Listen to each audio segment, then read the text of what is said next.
So let's get it going. Okay, so I'm Angie. I am Michelle.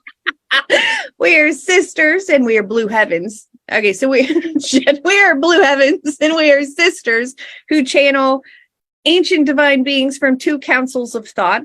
Lazarus is a state of Christ consciousness, and they teach us love and understanding, while Lucian is the state of Krishna consciousness, and they teach us about our illusions and our shadows within duality. So together, both of these councils show us how to be happy people leading to happy lives.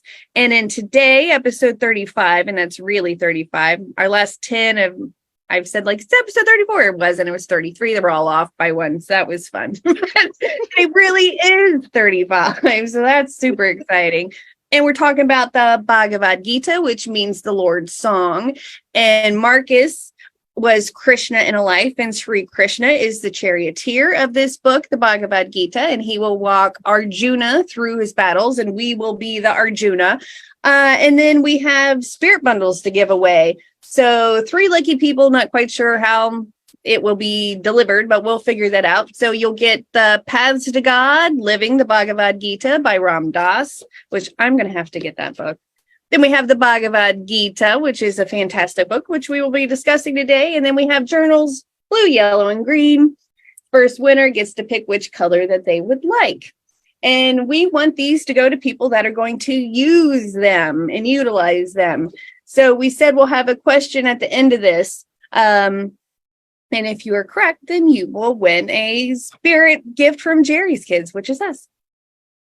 Yeah. Whoop, whoop. So that's it. And so, yeah, we've been gone for a while. I had COVID and I've been run through the ringer, but we're back and we're ready for this teaching because we've been ready for this teaching since before we started doing these things. This is a book we wanted to bring to everybody because people just don't, a lot of spiritual people won't go outside of their spiritual book. Mm-hmm. And there's a lot of wisdom in everybody else's spiritual books also. And that shows you the unity amongst us. It shows us the similarities of other cultures, what they have picked up from the divine reflections that they have experienced. So it's actually a very beautiful thing if you can put your book down and go experience somebody else's. So we hope that you will experience somebody else's, some other culture's version of God, because these books are gorgeous. So let's do it. Absolutely. And this is Markus, and I'm running the show. Welcome, Markus. And that is fantastic. This is, now I do want to just make a difference. I am not Jesus. People might say, and I'm not Christ. I am a different, altogether deity than Christ. Does not mean we don't do the same work. I just want to make sure we do similar work and similar backgrounds. But I am based off, Eastern, as they say, Eastern philosophy, and that. But the Western could benefit from the Bhagavad Gita and opening up to new experiences, as Angela did say. Yeah. Because it cannot hurt to, and it's wonderful. We would like to express this because this is very interesting. When you come down here, you got to remember. Everything is a reflection of you. Everything's reflection of you, when we go into the Bhagavad Gita, you're going to find out, and I will even give you different scenarios. And please, when we are going forth with it, feel free to give an interpretation that means something to you, because everybody, as the Bible, gets a different interpretation, and there is no wrong interpretation. Okay. I'll give you several that Michelle has herself, outside of me, has come up with. But it is good. You come down here with all of this information, and it comes and gets you on when the right vibration you've hit this right vibration. When you've hit this vibration, you will come across this knowledge. And that, because you got to remember, nothing's coincidental. So you're watching this right now. You wrote to watch this right now. Whether you're interested in this, it's something Krishna wants you to watch, something brand new for you, then you are here at the right time. Everything is divine and divine timing. So thank you for joining us, because this is very interesting. We're going to give several scenarios, And we really hope at the end of this, you take notes. And if time permits, I'll give a brief meditation if time permits. If not, we'll save it for Thursday, because I'd rather, however the divine wants to do this, we're on divine's hands. So perfect. So I guess I would like to call spirit into this space now, and you are welcome, the spirit of truth and compassion and wisdom, to come into this space and help open up our minds and eyes and ears to the message that we are about to be receiving. Allow us and our spirit guides to translate this information so that we really get it, so we can make positive changes in our life to have better lives. As always, Spirit, thank you for allowing us to be vessels for your information and for bringing it to people in this time where we desperately need to know our way. So I'm very thankful. Thank everybody. And so it is. Waters. Perfect. And I've even got over here too, I have a candle lit. They told me light a candle if so, because when you are talking about Krishna and anyone that you do love and adore, it is wonderful to set up a place for them, whether it is universe, whether it is yourself, whether it does not matter. She has a candle for me lit, and that is my devotion. That is her. And as we are handing this to the great Krishna, which is me, Krishna, but this is dedicated to the selfless devotion of Krishna. So I would like to, this live shows the girls' devotion to Christ, to Krishna, to the divine.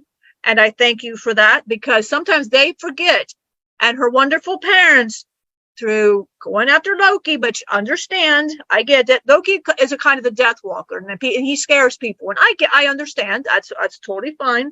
But he is an aspect of, he's Shiva. I get your Loki. There was a whole fight, but I need the girls to remember their part as well. Without their assistance, we wouldn't be here. Angie, you do a lot of things. Please don't down yourself. You are humble to spirit, and that is where we are. The message comes from spirit. Yeah. But everything else, like setting up the Facebook lives, is you and your sister. So please, thank you very much for all that, because without that, our message does not come across. No matter what you're doing here, you got to put it out for everybody else. So please always remember that. If you do any spiritual work, and passing your ego aside, always remember the work you're putting towards as well, along with spirit. That is not ego to say. That is just acknowledging your selfless service to the universe, to the great unconditional love that you are achieving here with this experience. So please remember that. I will view it as acts of service. Please. Instead of allowing my ego to swap it in, because my fear has always been humility. I want to remain humble. I know who you guys are. I know the power of this message, and I have seen where it could lead us. So I want to remain humble, but you're correct. And in the process, I'm pushing myself back too far. Right. And I need to remember this is an act of service. This is my act of love.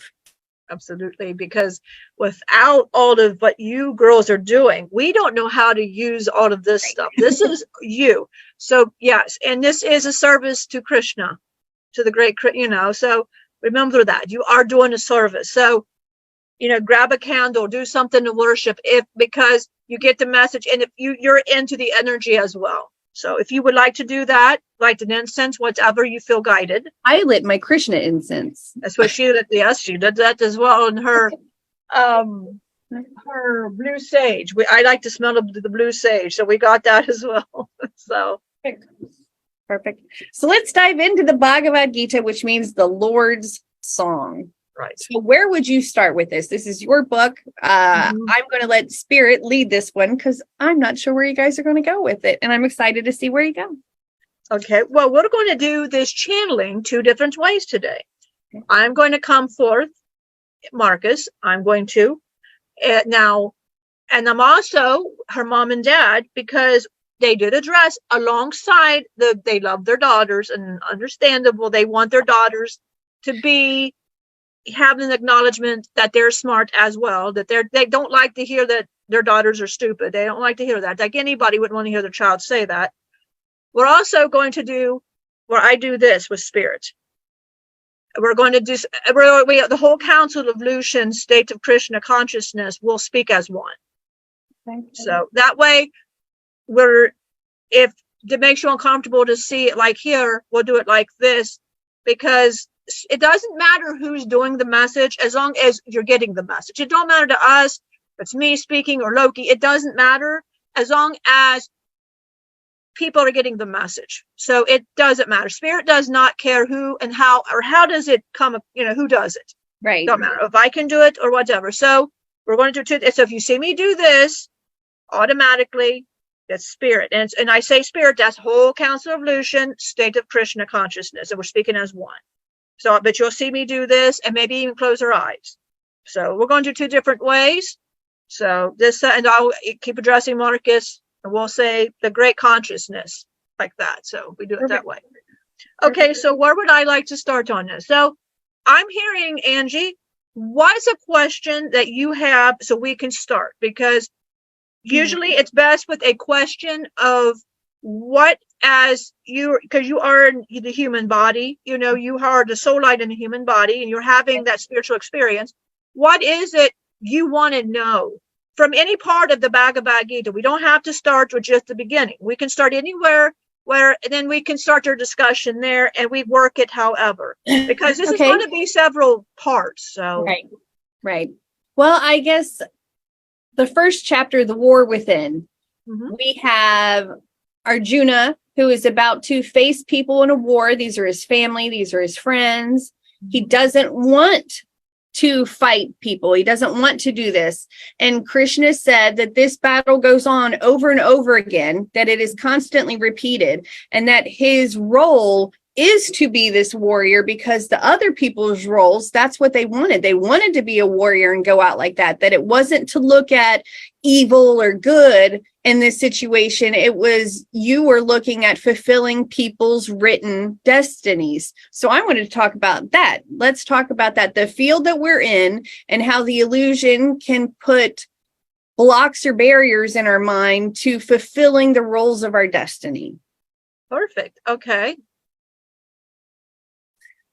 So what we would like to address on this is, we're going to start off as, Krishna is the Charioteer, which he's in the middle. It stands for third eye. Okay. So Arjuna stands for the deepest meditative state you can go in. And the Kurus and the Pandavas represent the shadow and the light. The ego and your divine light. When you come here, you're veiled.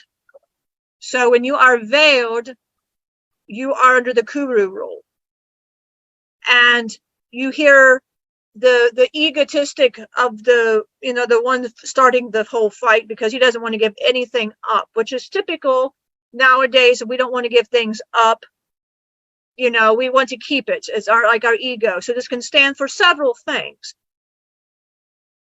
One is, let's go by the shadow and light. It's also could be about, the third eye. Arjuna is everybody here. He also stands for the meditative experience, light in the darkness.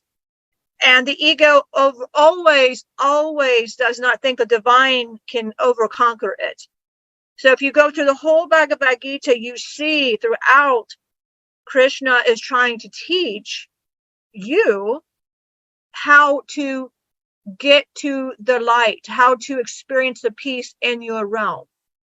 It's all throughout. The teachers and everything that he is looking at is all parts of him he does not want to give up.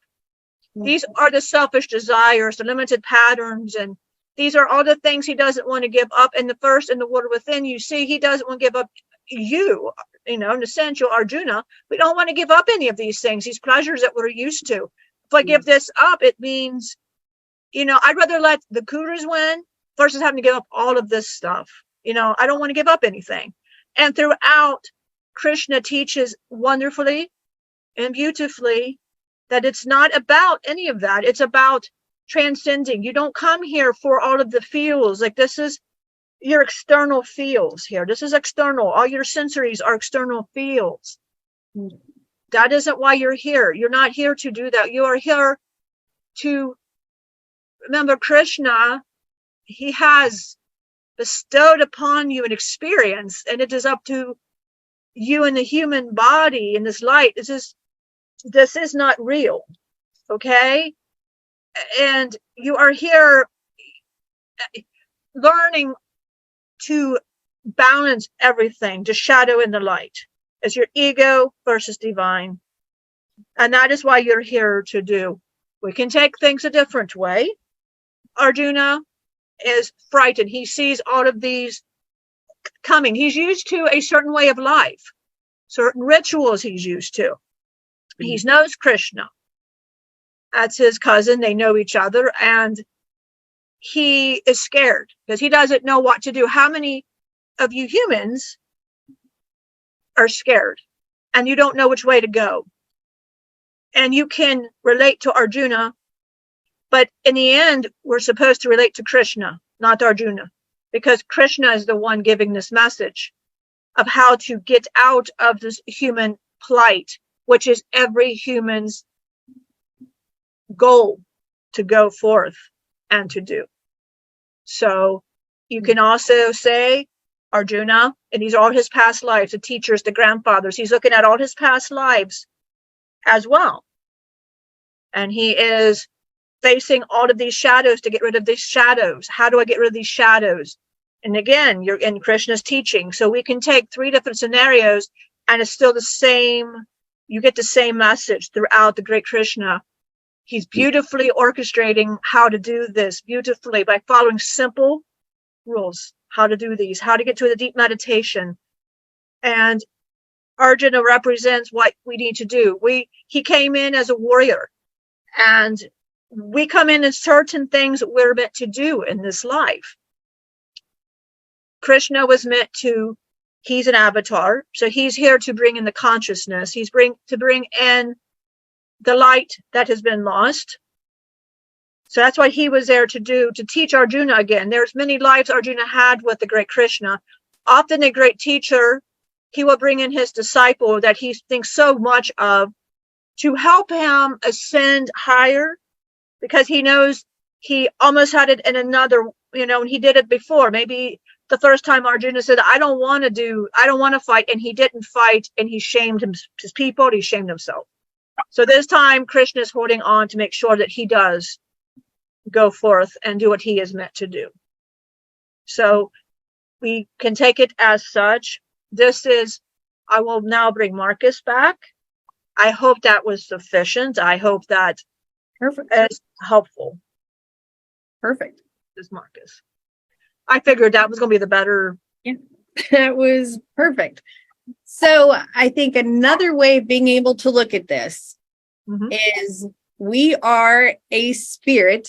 We are a multi-dimensional being here in this illusion, pretending to be a human. And we have gained all these attachments. And while we have gained attachments, it has allowed us to forget our divinity. It has allowed us to forget what we've come from. So this is why we are letting go of attachments and letting go of desires, is because that stuff is in the way of our true nature, which is peace. It's happiness, it's joy, it's spirit. You're going back to what you really are. That's what heaven on earth and the promised land, that's this. That's us realizing we are the Godhead, and us coming out of suffering and reconnecting to our divinity. So when you read these things and they tell you to get rid of your desires and to get rid of your attachments, this is why. Attachments cause resistance to your true flow of energy. Absolutely. And this is Markus. That's totally correct. And the first, you could say that's what Arjuna, he is attached to his role. Who is he? He's a warrior. He's attached to his role. He's attached to the thoughts. And this is fear speaking. You hear fear speaking.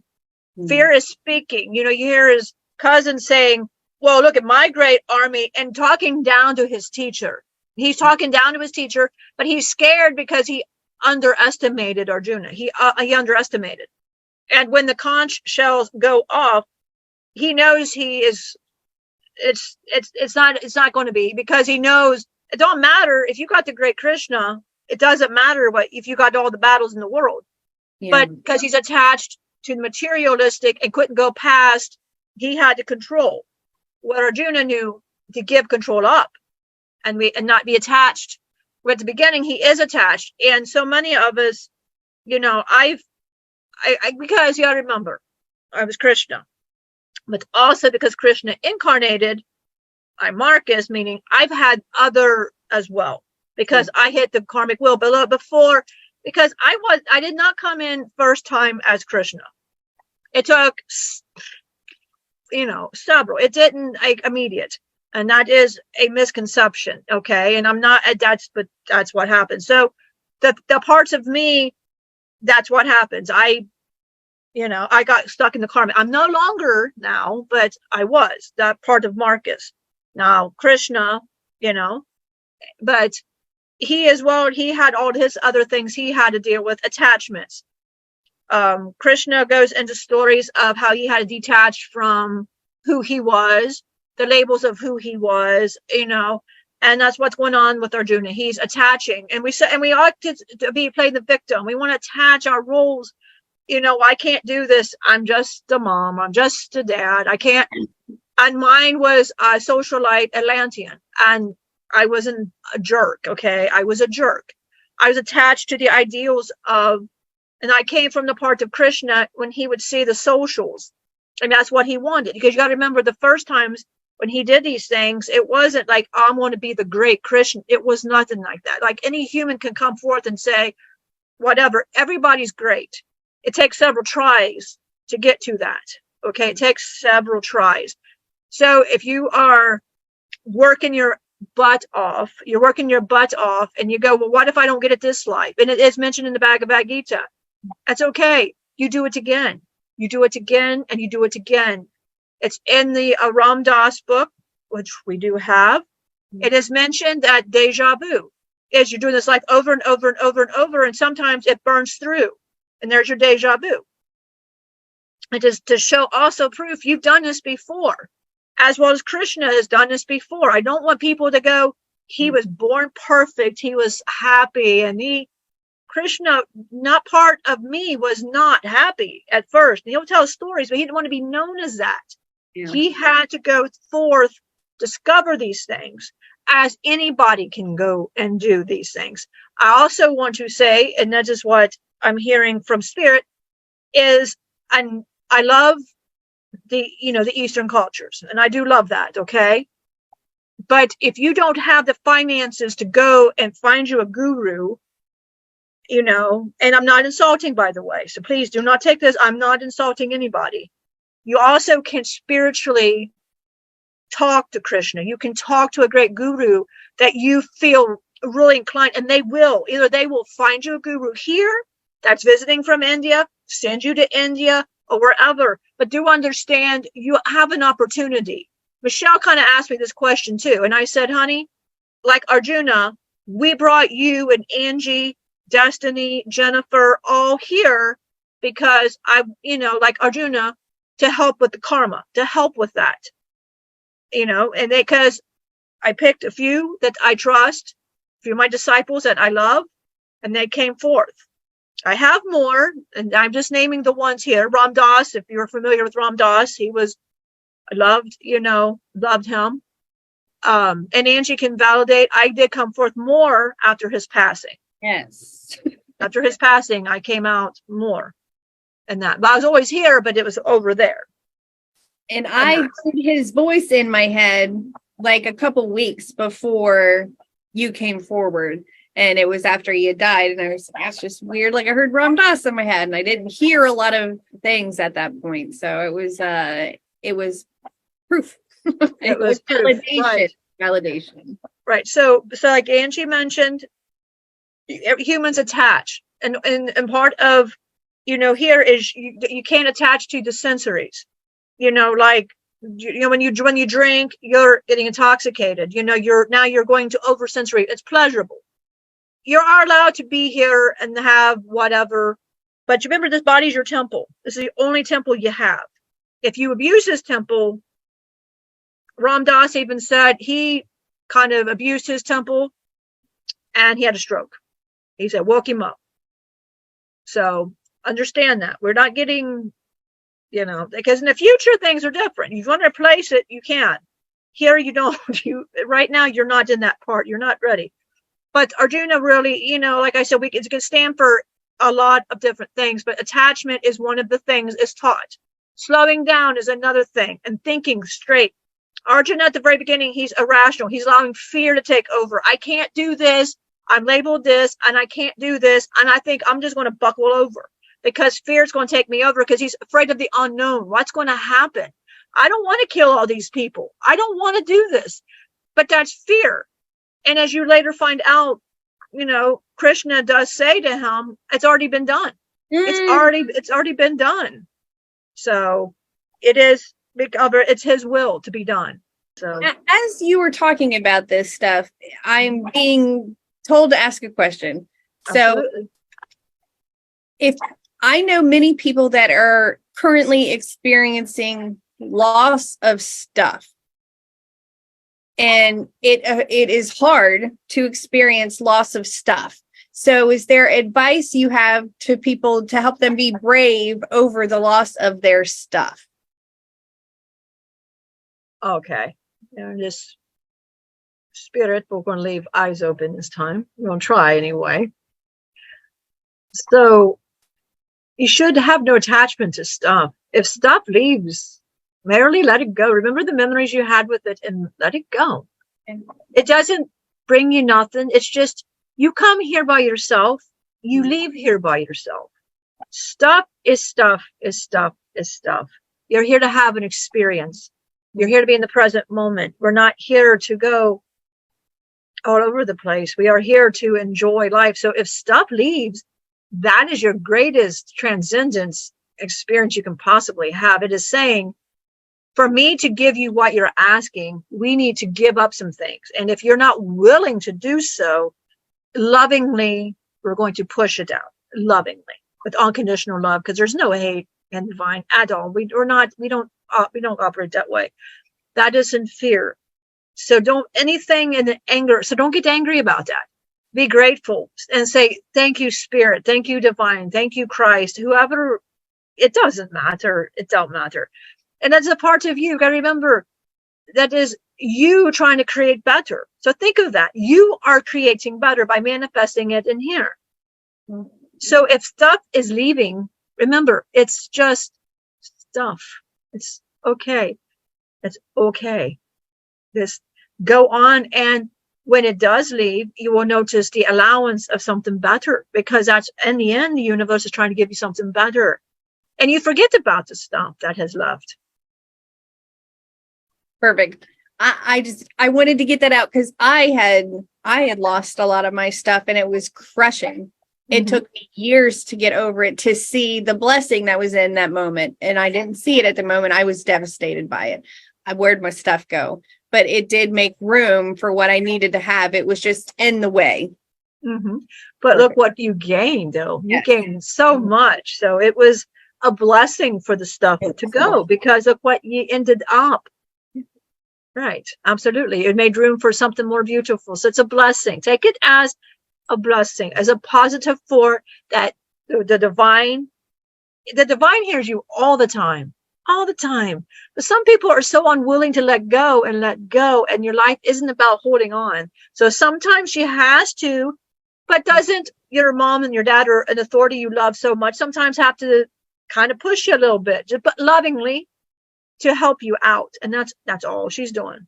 And it's for your experience, to make it the best here, for your paradise, for your joyful state.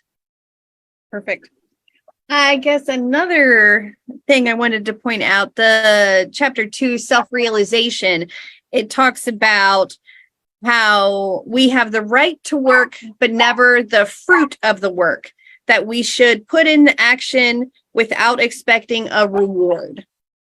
So can you talk about that? I know a lot of people have a lot of difficulty with separating from what the result will be. So if you could talk about that, I think that's awesome. Absolutely. So this is what you girls are doing. And I'm glad you addressed that. You right now are servicing the great Krishna, spirit, divine, the great love. You're getting a book. And the book that is being wrote is not for profit. It is to help. If profit happens, there's going to be charities and people that can use that. You know, animal shelters. We're going to make sure that it goes where it needs. Okay. That's what that means. You are just selfless, meaning you smile at somebody for no reason. Give a kind word. Set boundaries. That's also very kind to do and selfless to do. You don't have to be part of an ashram or whatever community. You can. Michelle said she would love that. She said her kids would hate that. She would love that. Seriously. She said that's like her dream. She said she would love that. But her kids, absolutely. We already had scenarios. Spirit has had jokes about that scenario. Yeah. So we've already had that scenario. But it's just selfless. Just not thinking like your mom and dad were so selfless. They, for no reason, will help anybody. They will help anybody. And they said, and what it is when you're humble, we're not doing it to expect something. That's this thing. Everybody, I'm thinking, is I'm going to give this to you. Then you wait and say, since I gave that away, what is my reward for that? When you are giving, selfless means exactly selfless. You don't expect nothing in return. You're just doing it to be selfless. When I was, here, I didn't expect people to just anything. It was a mutual community. If you wanted to give, you gave. But if you didn't and you couldn't, I didn't sit there and judge you. I didn't sit there and say, leave. You can't pay, pay taxes or no, it was like, we're here. It's selfless. I taught selflessly. I didn't expect, like whatever, nowadays, none. Selfless is what you girls are doing, but also acknowledging this is spirit, but you're part of what you're doing humbly. And after, like Michelle, she says, I take a cold shower and I go on my knees and I remember it's not me, it's spirit, it's divine. She takes great, like you do not see the selfless work and what the girls, they both do separate from the eyes of the followers. You don't see everything that they do to make sure that you get taught. Yeah. Michelle gets up at 4:30 in the morning. She has a beautiful puppy. She loves that part of her morning. She loves that part. We can't, and she meditates. And I say she gets excited. We meditate, the Bhagavad Gita. We work on her shadow and she has time to go outside, embrace whatever. And it's selfless because she's working with each individual parts of myself. She'll work with Markus. She'll work with Zacchaeus. And she works with that because she wants the best for them. It's set boundaries. What does she need more so that everybody here gets the best teaching that you possibly can? Angie does all kinds of selfless service. She picks up the trash. She meditates and she does all kinds of selfless things behind the scenes that you don't see to make all of this go on. And selfless devotion. It's selfless devotion to the great divine, the great Krishna, the great Christ, if for no other reason, but just to make sure, let's acknowledge that we know is given here. It's not about the girls. It is about the message we give, but the vibrations and everything they have to keep to make sure that the vibrations are forth for everybody is behind the scenes. But this is attainable for everybody, that just a few chosen. It's just for everybody. So this is what I say is selfless work. If you're not attached to any outcome, you just do it to do it. You're not attached to anything. You just do it to do it. And you're not doing it expecting anything in return. And that adds peace. If I care about the result, I'm going to get anxiety. It's going to stress me out. So if you want to relieve some anxiety from your life, here's an opportunity. Do stuff selflessly. Expect nothing in return. Just do it because it's the right thing to do. Don't tell people about it. You know, we talk about a lot of the good stuff we do. We also don't share a lot of the good stuff we do. We want to share enough that you get a glimpse of it, that you can see how it can help you and how it can help others. And then the beauty of that. But there's also a point where if you share too much, then it takes away the beauty of what you're doing. Absolutely. Absolutely. Well said. Well said. That's what I love, the fact that they're representing when they do this. I love that. I love the Counsel of Lucian and the Counsel of Lazarus. I love this, you know, it's wonderful in the perspectives. I love that. I do too. And there's this thing I wanted to point out where it says, neither agitated by grief nor hankering after pleasure. They live free from lust and fear and anger. So this is not having super highs and not having big lows. This is managing what you experience. So you talk about that. Yes. Perfect. So any experience, if you were having too much of a high, too much of a low, that's ego. It's telling you, oh, this is the best, great. But then sometimes, you know, you get to low and you're just like, again, ego, and it'll take you, you're frustrated, you know, and you go, oh, this is crazy talk. I may give an example. So one of my most stubborn stories, Michelle loves this story. I told this to her kids and they get a kick out of it, going, Krishna, you're a little wackadoodle here. And I'm always like, I'm very wackadoodle. I did some strange things. But I left a very bad situation, and I just thought, and I was at a low, and I felt the low. I was frustrated. I was angry. And sometimes I'd have somebody smile at me that'd bring me a great high. But then I go back to the low, and I'm like, well, I don't like this up and down feeling. It's just not great.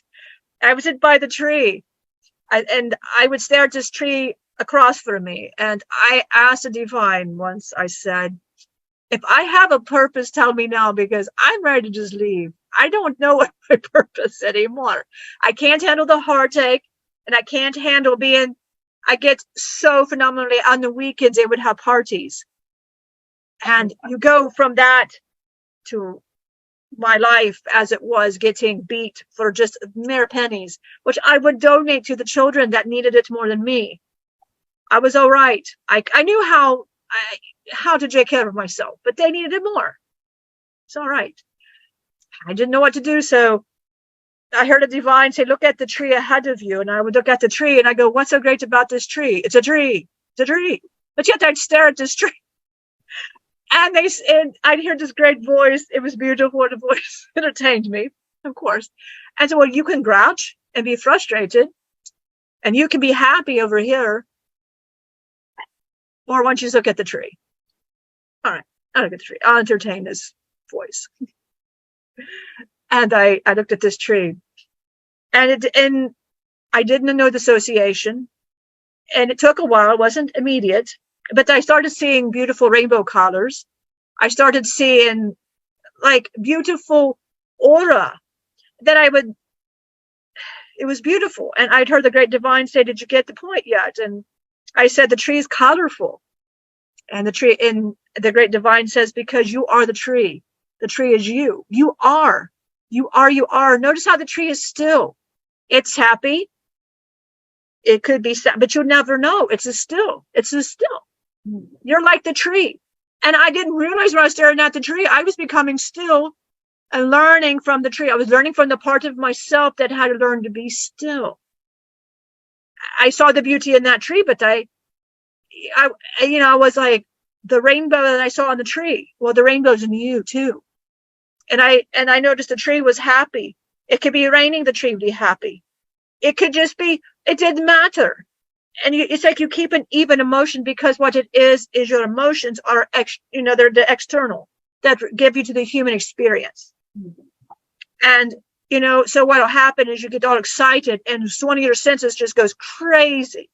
and it gets overstimulated. You might have the best beer in the world. Mine was drinks. I loved my drinks.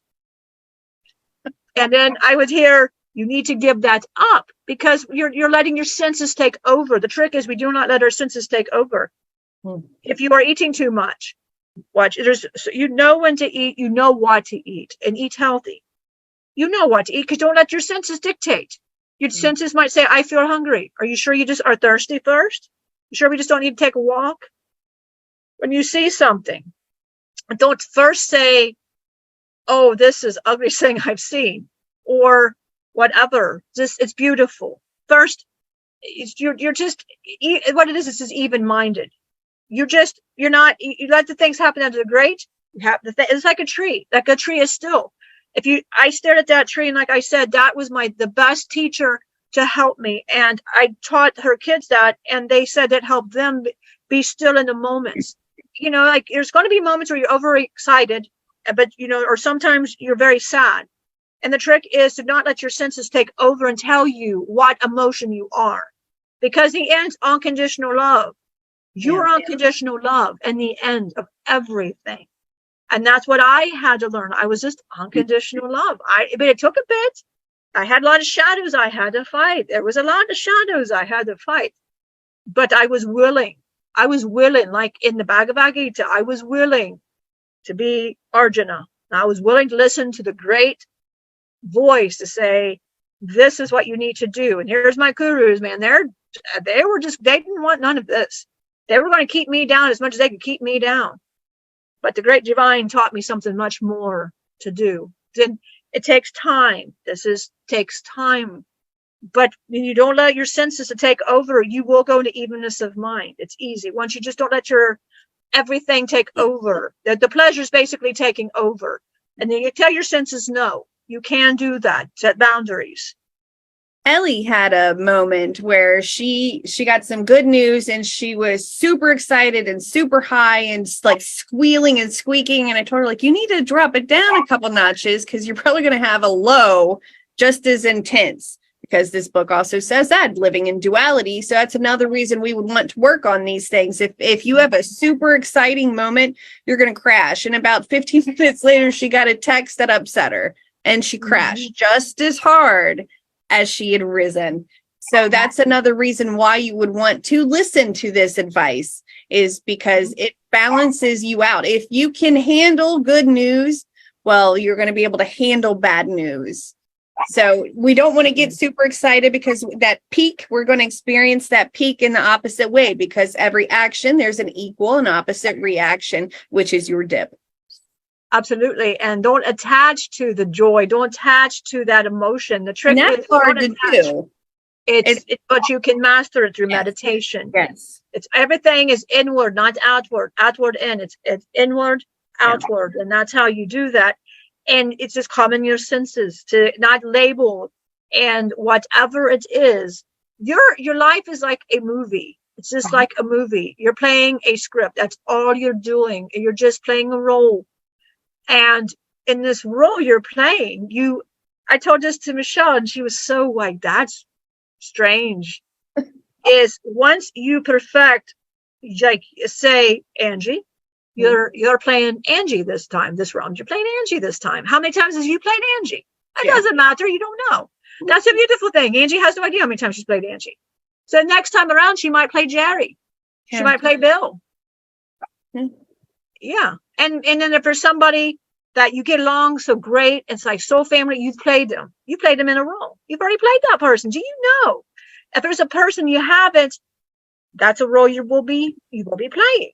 Because it is, everybody is a reflection of you to learn. That's how you learn.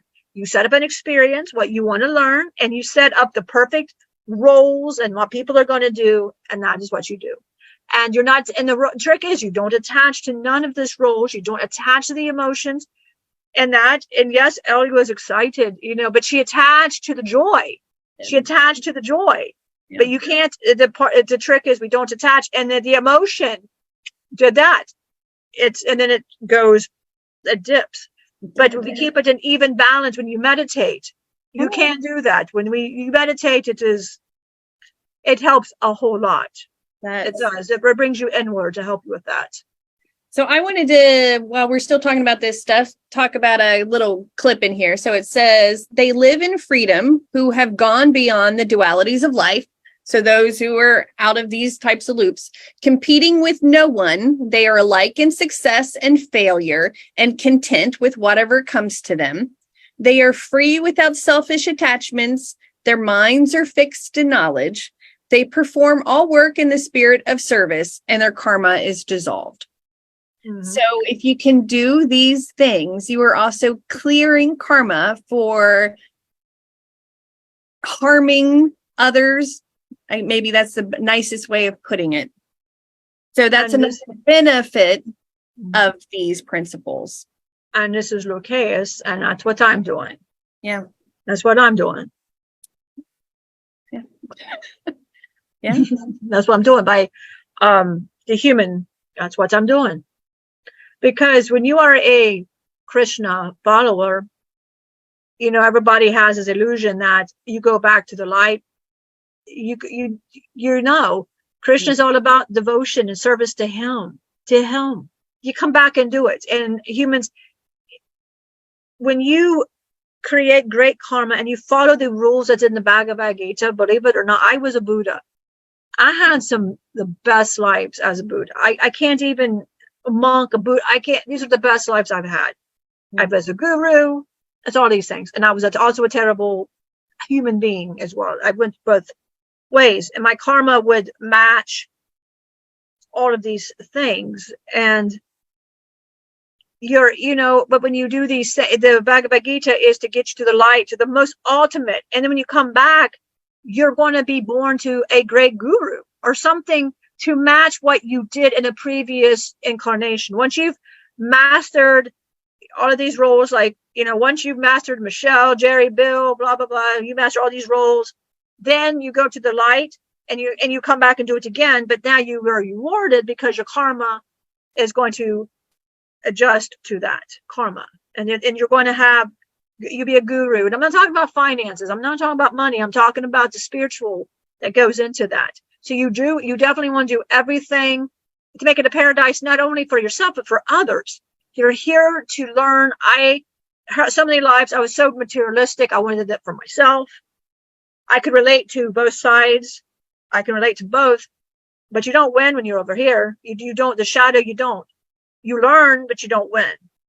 And then when you come back, whatever you did here, you're paying for, and the next time you're playing the role.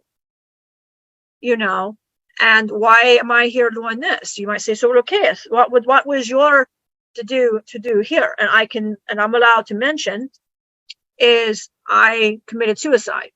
I was here helping, and I committed suicide right after she committed suicide in the past incarnation. She saw that person jump at her today during a meditation. She asked me, who is this? I said, that was you. You jumped to your death. She goes, what did I do? I said, you jumped to your death. And she's like, whoa. And she had this crazy look on her face, but it left. But because of these things, they said I took too much control. They said, they're not learning. We can't do it, we can't do this. So, and you got to remember, it's for the best, for good. So really, you girls wanted better. It's like, well, we want better. So what's better? Well, put me here, the whole experience. And you got Krishna, and you've got all the aspects of Krishna here, well, wherever she's at, wherever. And that's what's happening. You pay for not what you did in another life, another role playing, This way, I can't label myself as anything, because I can't be labeled, because I had an ego the last time. Well, this time I really can't have an ego because I'm in a woman's body. I cannot. Doesn't take away, I'm still here, but whatever. That's because of my ego. See, that's how that works. So the next time around, I will be blessed to be in your life. I will be blessed to be there. Learn not to take control, to learn that you girls can think for yourself, to not be the person that wants to take care of everything. Yeah. See, that's how that works. So take heed on that. So you want to do the best that you can do in this lifetime. You just want to make some great marks, not only for yourself, but the next time you do the role playing. It will depend where you're at role playing, what kind of realm, what kind of will you be? And that's what Krishna is trying to teach to Arjuna. You know, he's trying to teach these things to him now because he missed the mark the last time. But it was an honor. He had Krishna. He has Krishna on his side. So that means he did something very wonderful. He was a sage in another life. He just didn't go all the way. And Krishna's here to help him hold his hand to get him there the rest of the way. But that's why he made it one hell of a thing, a fight, and all your relatives. Because usually your last life is one hell of a life. And that's what happened to Arjuna. It was one hell of a life. It's going to be one hell of a thing. Because can you imagine? You're looking at the faces of people you love.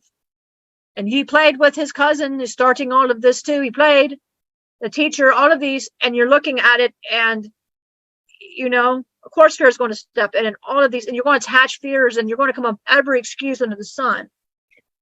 But when you're on your last life, this is all the experiences we go through: to not attach, not to label, slow down, to go back. It's all the wisdom you've ever needed is inside your heart. It's always, always here. Your soul light always has the answers. And then Krishna just gave Arjuna a boost, saying, "Hey, I got you." Right. So, yes. And Krishna was trying to remind Arjuna that he was brave. And I think that was something I kind of forgot about. But at the beginning, he was trying to let Arjuna remind himself that he was brave. And when you know that you are brave, then you can handle these things a little bit better.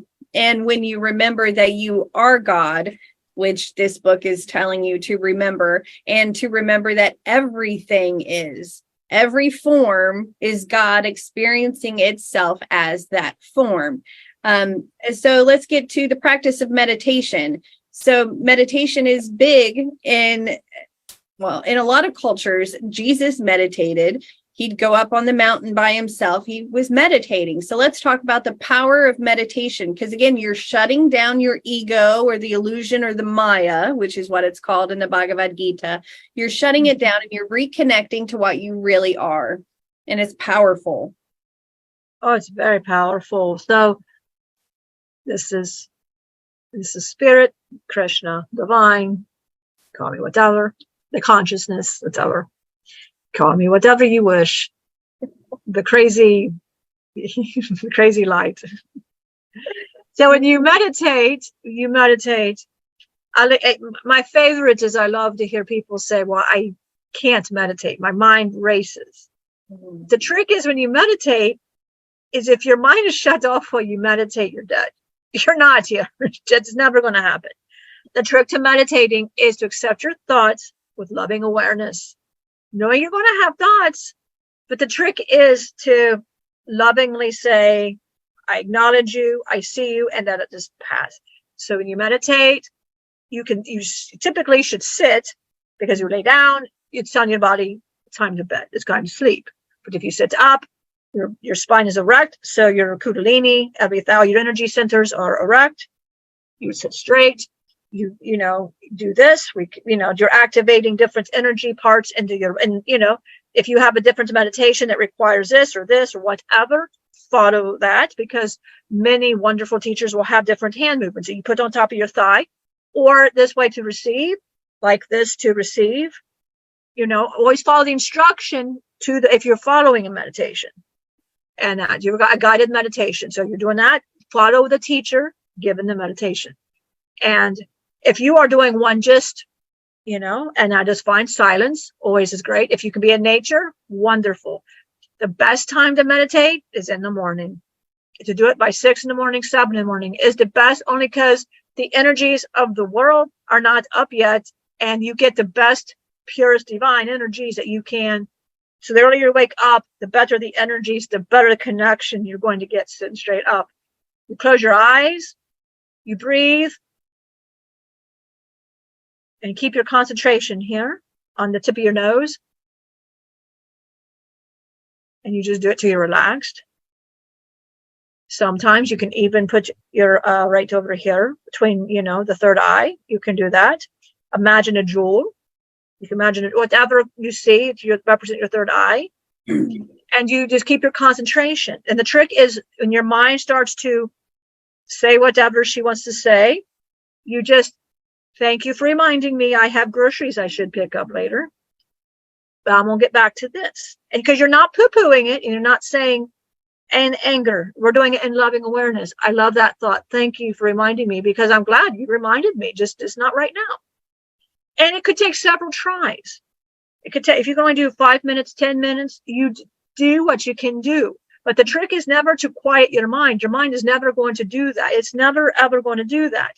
The trick is to just go deep inside, hear what you're saying, and then, then you could maybe you hear yourself say, well, you can't meditate. You don't know what you're doing. And you'll hear, oh, that's a part of me that I need to work on. Okay. And you go within, and you would ask your spirit guide, guru, whatever spirit guru you ask for, and go, I heard that. And for the highest good, what is the best thing? And then you're inside just having this conversation. And because you take the whole Bhagavad Gita that Krishna, Arjuna is in meditation talking to Krishna. And this whole thing is just a whole meditation he's doing to talk. How do you not know? It's how you want to set up your meditation and that. So that's what really you're watching your thoughts, observing your thoughts. Sometimes you might just say grocery shopping, whatever. And then you go, well, thank you. I'm really pleased because I'm glad. Right now, I'm going to go back. And you just happily, okay. And you give it to the universe, and she takes it. And you just quiet. But then you see what thoughts are coming up. Do you need to improve something? What is it? Are you getting a memory that you just don't want to face? Is it something that you're visualizing? Is something coming up? But when you go within, all it is something's trying to come forth during this meditation. Inside, it needs to come out in some kind of energy work. And then that, when you write that down after meditation, you see what visuals did I get? What did I hear?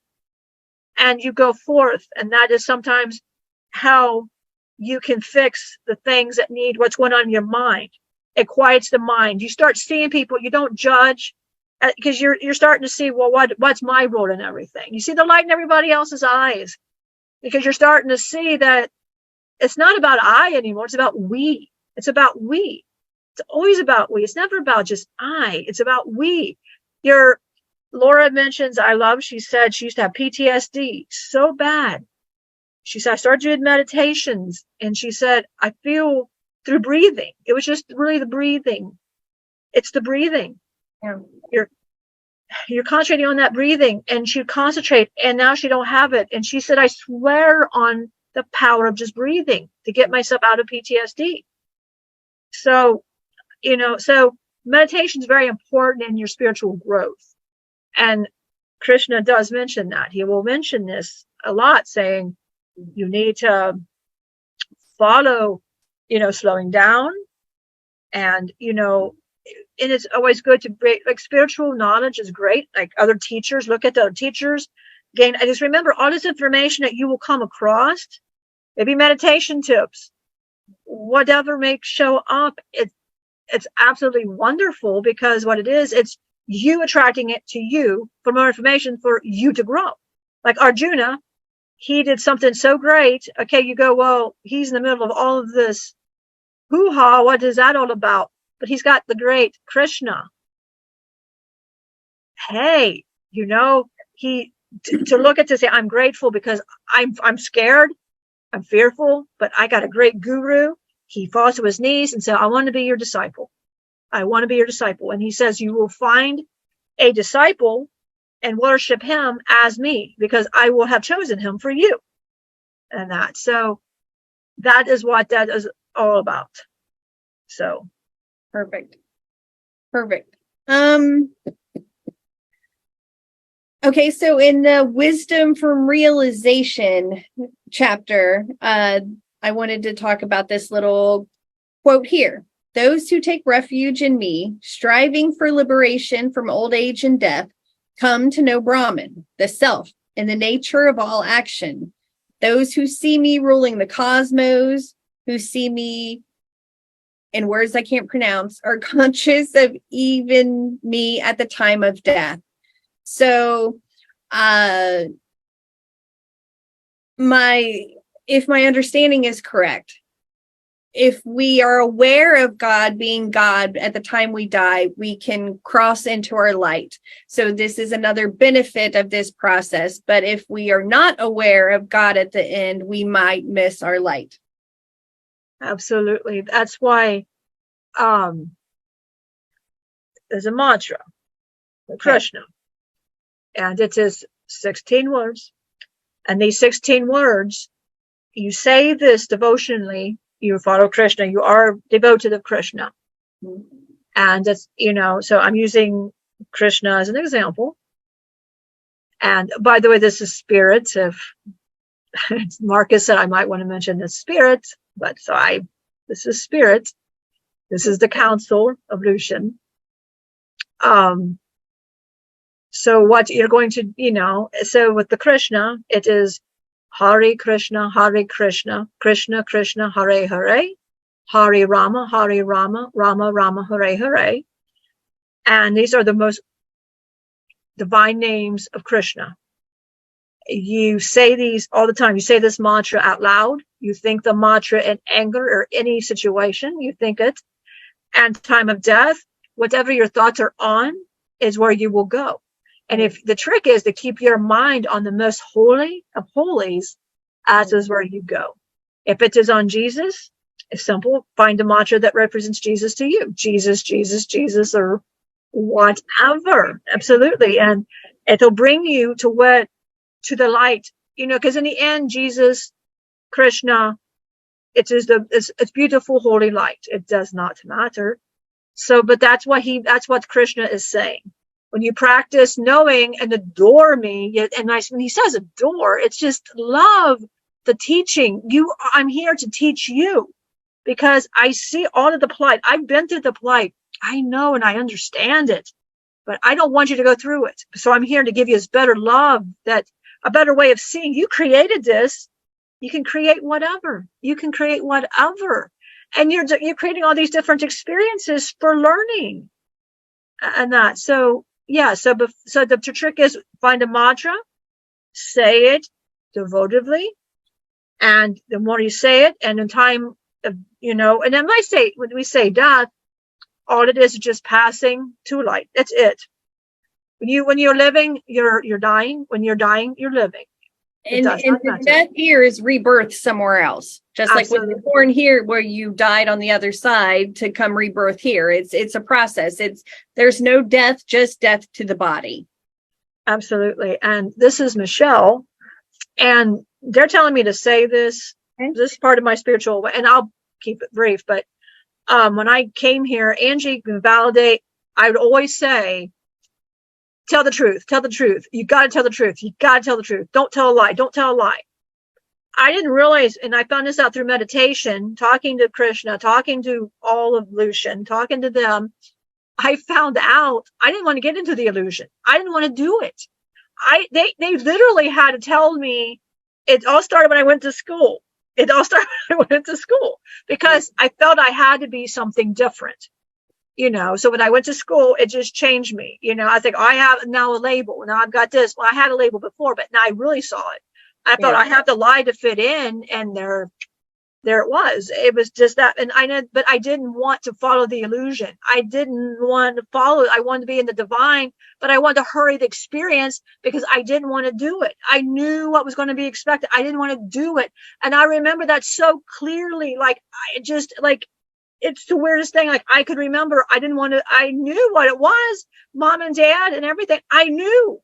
And Kaya, in Lucaeus, we'll say Lucaeus, I always knew there was somebody missing in our life, Angie. Like I always knew on the playground, my brother was going to be there to defend me, and he's not here no more.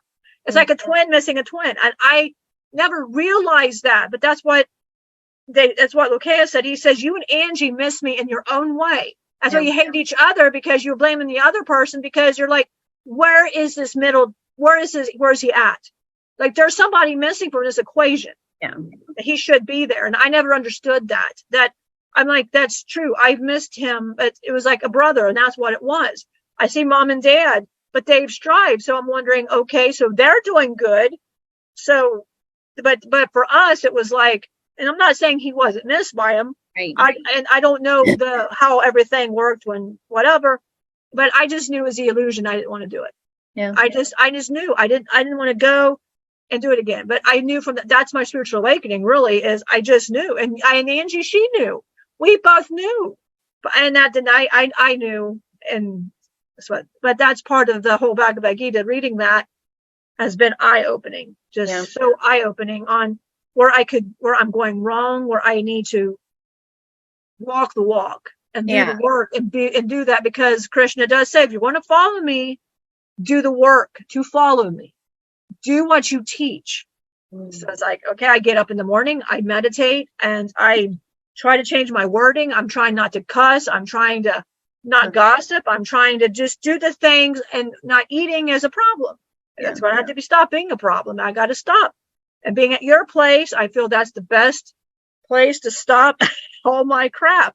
Yeah. When it comes to the sensory overload, I let my senses. So I want to practice what I teach. Yeah. And that Krishna teaches that in the Bhagavad Gita, and it's just a book of knowledge. And when you read it, you get so many different things. It can go so many different ways. I read so many different versions. I've read so many different ways it could go. It just, everybody's interpretation is beautiful. Like the Bible, people can take the Bible certain parts but they're living if they're walking it. But he also says you have to be careful too, though. If you are saying I'm religious, but you're mean, you're not really religious. Mm-hmm. Krishna says that in the book as well. He says you're not, you can do all of that and say and teach, but you'll come back again and again, and until you realize that's not what you're here to do. It's not about you. It's not about your ego. So on that, I've been praying for an answer of why religious people are so judgmental and act the way that they do sometimes. And I was led to the Conversations with God book, which is an auto writing. I don't remember the guy's name off the top of my head, but it's not a writing of him channeling God. And the answer was, most of the believers don't believe it. They think it's too good to be true. That is why they punish people. This is why they judge you. They don't believe it. And that makes so much sense, because I've had people that I know that are religious, and they say like, all I have to do is say that Jesus is the Son of God and I get eternal heaven. And they're so excited, but I don't have to do anything about it. And they're mean, or they listen to us and they tell us to repent because they think we're channeling devils, because they don't believe that they're forgiven, and they don't believe that they are unconditionally loved. What I like about the Bhagavad Gita is it is showing you are in a role that is played, whether you are playing it or not. It gives you a different perspective of this stuff. Yes, it's real. You are unconditionally loved, and you are met with that on the other side. The only judgment you will be met with is from you. You will judge yourself for your behaviors within the illusion, because you'll feel as if you should have known better, or you feel as if you were duped and you can't believe you were duped. And as a medium, I feel it's odd living in a world in between people that can't wait to get out of here to go to this place of bliss. And I have friends on the other side that can't wait to come back down and experience life again. And it's a weird medium place to be in. And it reminds me to appreciate what I have here, in spite of those that don't, because of those that do. And this is Markus. And yeah, that's absolutely true. Everybody's got, it's just a control. And because what it is it's too much work to have to sit there and investigate the truth. Mm-hmm. The truth is, Krishna told Michelle earlier, and I love that, the higher parts of myself talking to her, and she's like, he's funny. He has a lot of funny lines. He's been saying to her, and she goes, what is he like, for example, she'll be out walking, for example.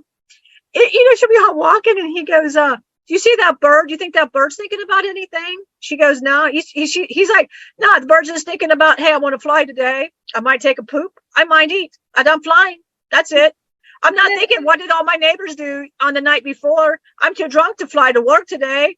And she thought that was hilarious, because he just goes off, because that part of me just flowing.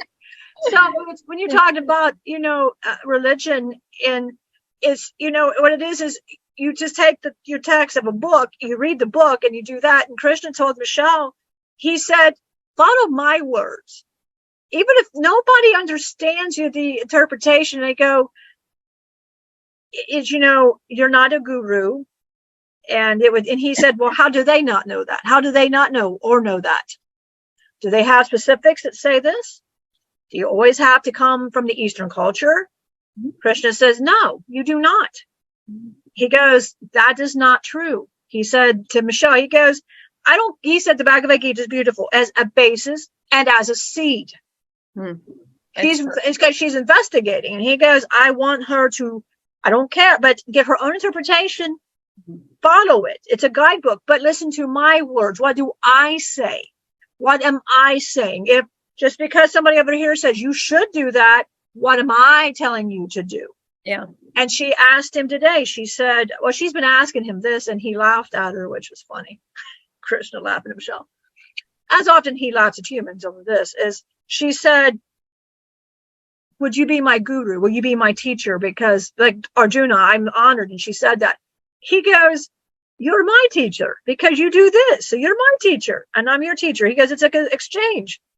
And she says, and then she read in there, you should give to them, and she says like a fruit or something. And she's got peaches. And she says, well, I've been dedicating it to you. He goes, when you say yum, you are dedicating it to me. And he goes, when you light an incense, you're dedicating that to me. He goes, when you get up in the morning, you are devoting yourself to me. He goes, I was already your guru. You just had to wake up to the fact I was your teacher. I was your guru. I am your teacher. He goes, of course I will teach you. He goes, when I feel you need a physical guru, I will make sure that you and your sister get a physical guru. He goes, but I can teach you everything that I know. He goes, but if I bring you one, then it is divine. He goes, if I don't bring you one, it doesn't mean you're not doing your work right. He goes, because look what you're doing. He goes, look at the work, and each of those represent a part of him. Lucifer is the yin to the yang to him, to dedicate the shadow. So Lucifer had to walk. Krishna had to walk, and each of us had to walk. Yeah, and we're all his parts of where he thought like Atlantean socialite, like he was watching the socialites, and he got, man, they're jerks. Well, I became a jerk. Because that's what that's where your thoughts go. Yes. And Loki, I had to protect my woman. I got to protect my girl. I got to protect my woman. Here's Loki, because of all these thoughts. Because Michelle said, well, word of all that. He goes, these are my aspects. He goes, if I was not your guru, I would not even give you, he said, you and your sister would not be granted. He says, granted my aspects. He has many more aspects, but these are the ones that you both have worked with personally. So these are the aspects that will, but absolutely. I mean, it's what religion is. Just don't be pray to if you talk to Jesus, talk to Jesus. What does Jesus say? Yeah. Write it down. And oftentimes, how many people have we told that to? And it's changed their life, their perspective has changed them. And they teach now like, oh, that's what it means to me, but that doesn't say it in the book. No, because a human wrote the book. Again, on the Bhagavad Gita, a human still wrote the book. Yeah. What are you getting at? These books are seeds to introduce you. Then you go and you journal. That's why we give you the Ram Dass has a wonderful interpretation. He's one of the best teachers. I mean, I'm sorry, I'm just very impartial to Ram Dass. Love Ram Dass. So that's this book you're getting in the spirit bundle if you're a winner. Yes, and please. And Angie, since you don't have the Ram Dass, the path, we'll make sure you get that book. Yep, I already got it in my cart. Oh, you already got it in your cart, okay? Because I was going to do spirit. We were going to spirits gift it, because it's a wonderful, wonderful book to have. Yeah. It explains, and he explains it in a humorous way, which our viewers spirit is humorous. It's playful and funny. Yeah, so and this is my journal, so I already have the bundle minus that. So let's talk about this bundle. So let's do that. Okay, so to win one of these bundles, I want you to tell us what is something that you learned from this live that you can implement into your life, or what is maybe you've already started implementing one of these things into your life. And if that has happened, what's the growth that you've experienced from it? So if you can answer this, if there's multiple people, again, we have 3 of these to give away. We didn't finish this today, so I think if we have one more, we'll finish up the book itself. So our next Tuesday teaching, we'll finish up the Bhagavad Gita. I feel like 2 are going to go today, and then 1 will go the next time, but we'll see what happens. So I'm excited. And again, for people that want it, if you want to use this, I don't want you to just get it because you wanted to win something. Like, Spirit wants these to go to people that will utilize them on their spiritual journey. And okay, all right. They're telling me that the winners will also get a copy of our book when our book gets published. So I'm not sure when a publishing date will be, but I will write it down and make sure that the winners of this also receive our spiritual guide to the blue heavens, illuminating a path out of your cave of suffering and up the mountain to joy when it is completed and published. So that's kind of what I was thinking, next year. So that's awesome. So we'll put you on the list to receive one of those. And again, these types of stuff is what's in the book. It's this type of thing where you remember where you come from, and then you are told how to get out of your suffering, how to counteract it, and why you want to do these things, which is in the Bhagavad Gita. It's telling you, hey, you need to meditate. Why? Because you can silence your ego and you can reconnect to me. Hey, you need to detach. Why? Because when you detach, you're letting go of this resistance that's keeping you from remembering who you really are. There's a reason, and it's told you in these books, and that is why I love it so much. It's easy to read. It's kind of poetic. I feel it's a book that you spend time on the chapter. Like, there's a preface beforehand that'll tell you what it's about and explain some of the words that you might not understand. So when you get to the actual book, you have an understanding of it. Take your time with it. Again, like Markus and Krishna said, this is a seed, and our book is a seed. And most of these books are seeds. On your journey, you're collecting seeds, and it's either up to you to water them and allow them to grow or watch them die. So we hope that you water it and allow it to grow. And again, I'm happy. I've never really been happy. I've always been miserable. I was pessimistic. I was over it. I didn't want it. And someone loved me unconditionally, Scott, and it opened me up in a way that was beautiful. And then my suffering increased, and then it opened me up even more. And I lost all my stuff, and it opened me up even more. And all these things were like taking me out of my pit of suffering and reconnecting me to my bravery. Like, Krishna was telling Arjuna he's brave. Well, I was reconnected to that to help counteract my fear.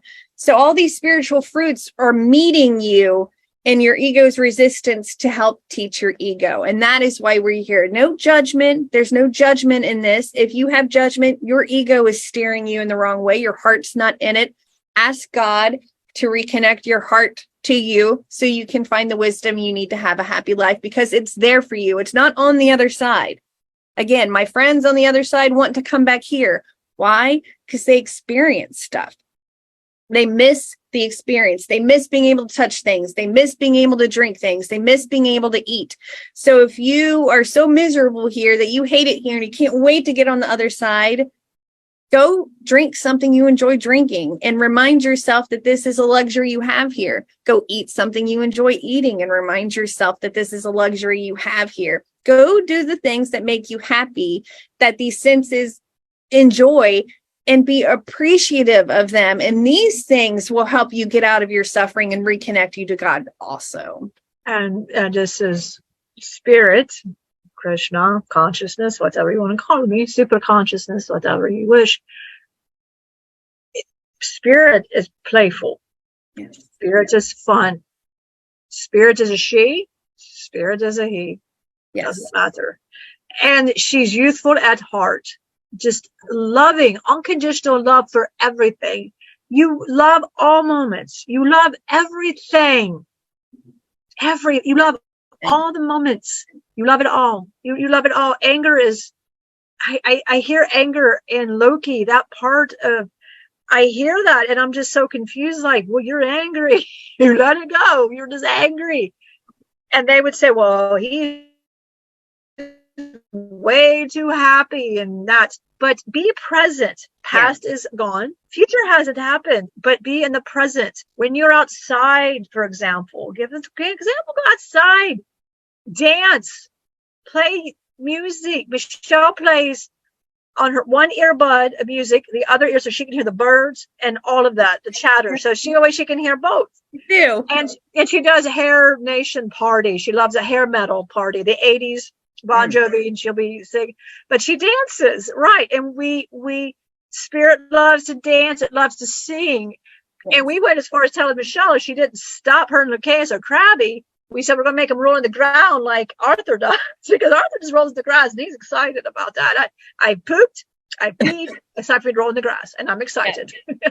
I told Michelle, you have to do that because he's just happy. He just walks, explores the yard, and and life really is just being happy in the present. Yes. Remember, and look at everything in a loving awareness. I am loving awareness. I see it all in love, unconditional love. Because in the end, that is really who you are.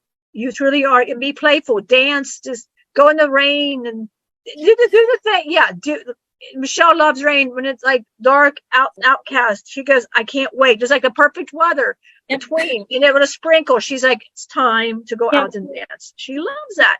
Too. And she'll call one of my aspects to come out and play. Usually Lucas, because he, or he gets Markus, because he's starting to come out more. Now he loves walking the dog. He loves walking the dog.